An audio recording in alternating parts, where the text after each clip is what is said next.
La clase pasada definimos el concepto de carga hidráulica y estudiamos la ecuación de Bernoulli para fluidos ideales. Ahora vamos a modificar esta ecuación para poder utilizarla en fluidos reales, donde ocurren pérdidas de energía debido a la viscosidad del líquido. En el ejemplo de la figura, un fluido ideal circula por un tubo horizontal de sección uniforme. La velocidad y la presión es la misma en todo su recorrido. Justamente, Bernoulli nos decía que la carga es la misma en todos los puntos del fluido. Si el fluido es real, está sometido a fuerzas de rozamiento con las paredes que producen una pérdida de energía que finalmente se disipa en forma de calor. Uno podría equivocarse y pensar que el líquido va disminuyendo su velocidad a medida que avanza, pero eso resulta imposible en un líquido incompresible. Sigue valiendo la ecuación de continuidad y la velocidad media del líquido no cambia de un punto al otro si la sección es uniforme. En este ejemplo, la altura tampoco cambia, o sea que la única forma en que se puede manifestar una pérdida de energía o de carga es disminuyendo la presión. La ecuación de Bernoulli solo permite modelar fluidos ideales. Ahora queremos obtener una ecuación que permita modelar flujos de fluidos reales. A esta ecuación la llamaremos Bernoulli generalizada. En la figura vemos cómo la carga disminuye en el sentido del flujo. Intuitivamente pensamos que el agua fluye de arriba hacia abajo o de mayor a menor presión, pero lo correcto es afirmar que el agua se mueve de los puntos de mayor a menor carga hidráulica, en este caso de H1 a H2. Restando la carga inicial menos la final, obtenemos el H de pérdidas. El H de pérdidas es la energía disipada por viscosidad por unidad de peso.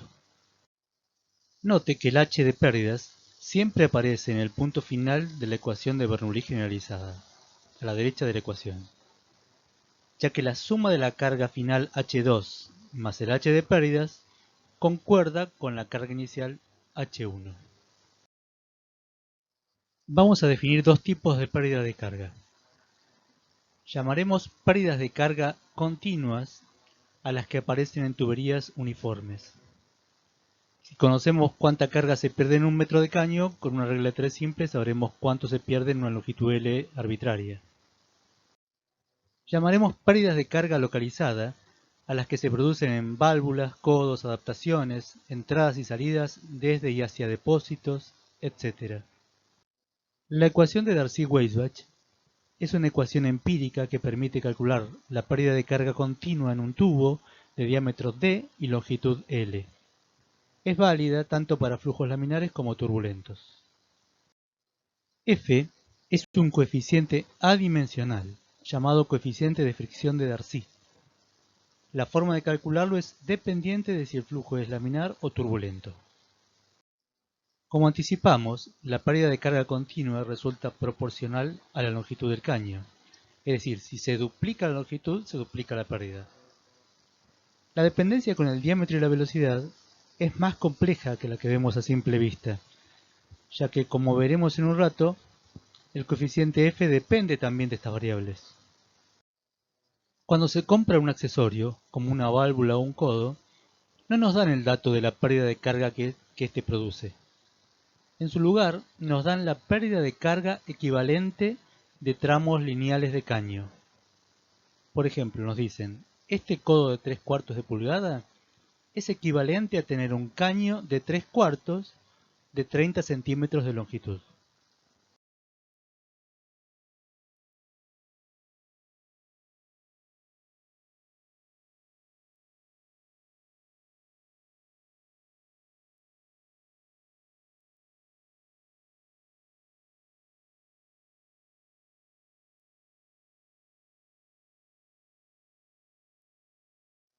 En la tabla se muestran valores de pérdida de carga localizadas, expresadas como pérdidas equivalentes de tramos lineales de caño.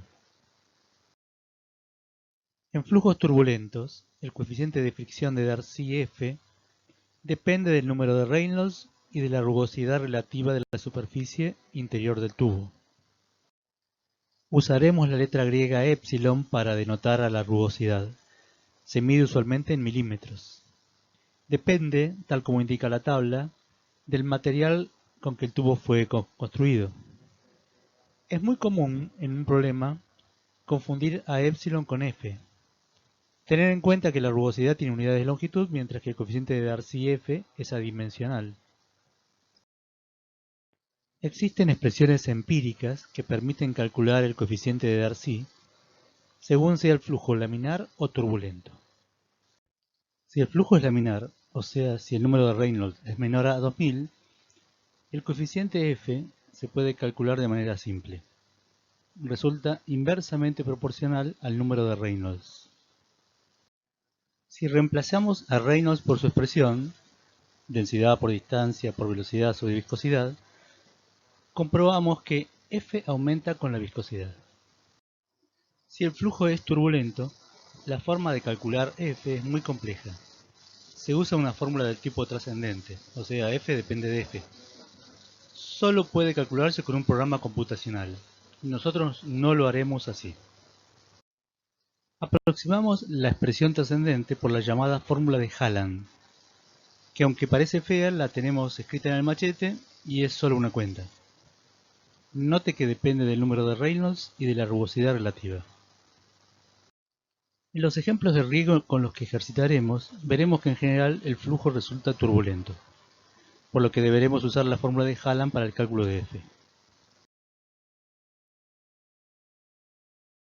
Los ingenieros, usualmente, en lugar de usar las fórmulas anteriores, obtienen el valor de F empleando el llamado diagrama de Moody. A la derecha se tabula la rugosidad relativa y abajo el número de Reynolds.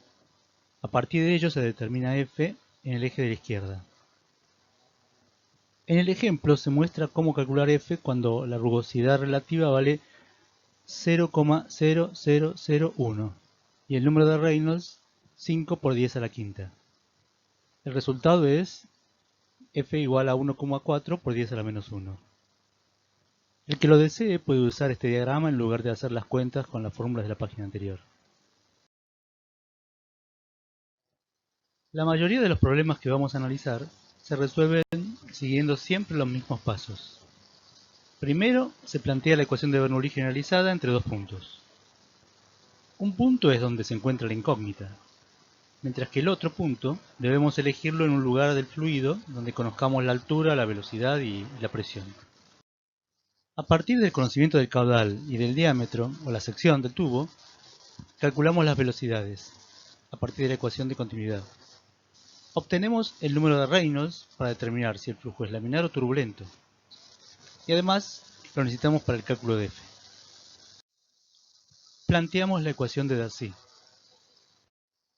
Sumamos las longitudes de los caños y las longitudes equivalentes de los accesorios para obtener la longitud efectiva.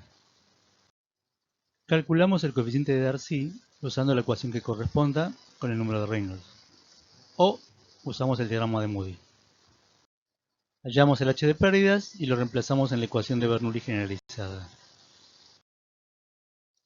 Es útil recordar que si se trata de agua, por cada atmósfera de presión manométrica, la carga de presión es de 10 metros.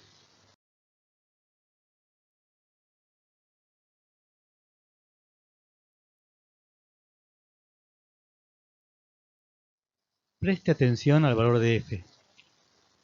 Si diera muy grande, obtendríamos un valor de H de pérdidas también muy grande. En nuestros ejercicios, el coeficiente F siempre nos dará entre 0,02 y 0,03.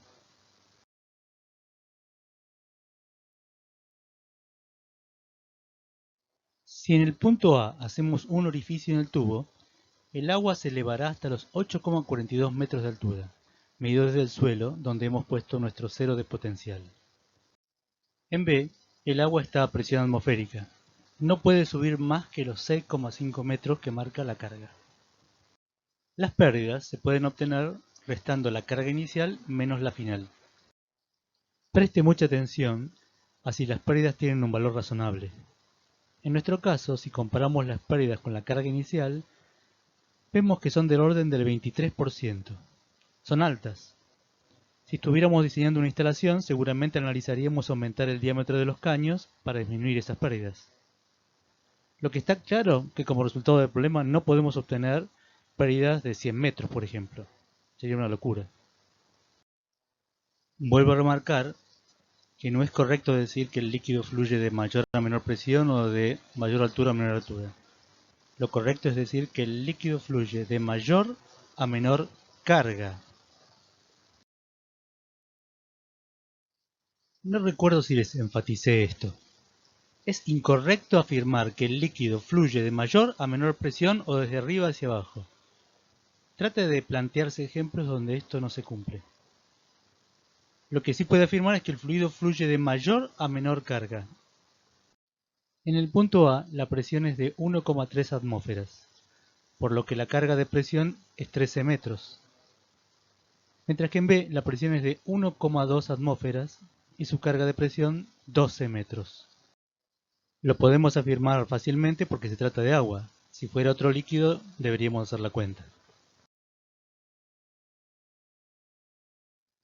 En el CBC hemos estudiado fluidos reales, pero solo para el caso de flujo laminar, tubo de sección uniforme y horizontales.